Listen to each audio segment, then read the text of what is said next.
एक बार एक राजा अपनी प्रजा का हालचाल पूछने के लिए गांवों में घूम रहा था। घूमते घूमते उसके कुर्ते के सोने के बटन टूट गए। उसने अपने मंत्री से पूछा कि इस गांव में कोई सुनार है जो मेरे कुर्ते में नया बटन लगा सके। उस गांव में सिर्फ एक ही सुनार था जो हर तरह के गहने बनाता था। उसको राजा के सामने ले जाया गया। राजा ने कहा कि तुम मेरे कुर्ते का बटन बना सकते हो? सुनार ने कहा, हुजूर, यह कोई मुश्किल काम थोड़े ही है। उसने कुर्ते का दूसरा बटन देखकर नया बटन बना दिया और राजा के कुर्ते में फिट कर दिया। राजा ने खुश होकर सुनार से पूछा कि कितने पैसे दूं? सुनार ने कहा, महाराज रहने दो, छोटा सा काम था।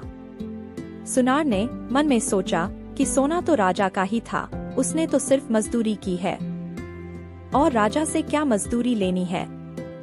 राजा ने फिर से सुनार को कहा कि नहीं नहीं, बोलो कितने दूं? सुनार ने सोचा कि 2 रुपए मांग लेता हूँ। फिर मन में विचार आया कि कहीं राजा यह न सोच ले कि एक बटन बनाने का मेरे से 2 रुपए ले रहा है तो गांव वालों से कितना लेता होगा और कोई सजा न दे दे, क्योंकि उस जमाने में 2 रुपए की कीमत बहुत होती थी। सुनार ने सोच विचार कर राजा से कहा कि महाराज, जो भी आपकी इच्छा हो दे दो।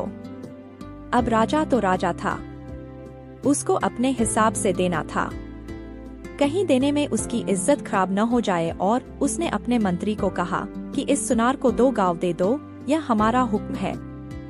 यहाँ सुनार सिर्फ 2 रुपए मांगने की सोच रहा था, मगर राजा ने उसको 2 गांव दे दिए। शिक्षा, हमें भी सुनार की तरह ईश्वर से कुछ मांगना है तो उसी पर छोड़ देना चाहिए, क्योंकि जब हम प्रभु पर सब कुछ छोड़ते हैं तो वह अपने हिसाब से देता है, और मांगते हैं तो सिर्फ हम मांगने में कमी कर जाते हैं। देने वाला तो पता नहीं क्या देना चाहता है, लेकिन हम अपनी हैसियत से बड़ी तुच्छ वस्तु मांग लेते हैं। इसीलिए तो कहते हैं कि ईश्वर पर छोड़ दो, उनसे कभी कुछ मत मांगो, वो अपने आप दे देंगे, बस उसी से संतुष्ट रहो। ईश्वर कभी कम नहीं देता। नमः शिवाय।